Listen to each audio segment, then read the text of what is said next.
Welcome back to the Kitzer, your weekly dose of Torah and self-development designed to help you have a better week, live a fuller life, and maybe even taste a little bit sweeter afterlife.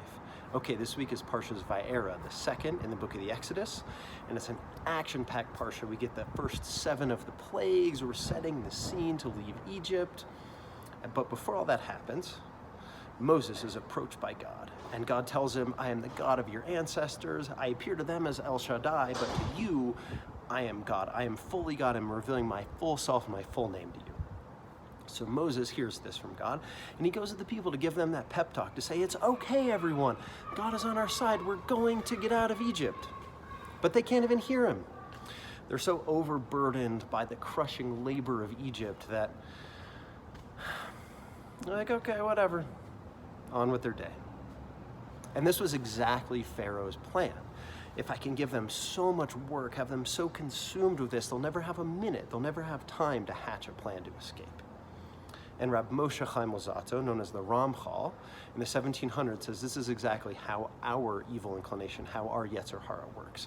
It gets us so busy, it gets us so wrapped up in the day-to-day tasks and the things we need to complete and the emails we need to check and the YouTube videos we need to watch, except for this one, that we never have time to think about what's really important to me, how am I going to live this really full life? And it was interesting because a few weeks ago I was walking on Shabbat with my wife and my young daughter, and I came across one of those free libraries, and I opened it up and I found this book, and I thought the title of it was so perfectly describing this.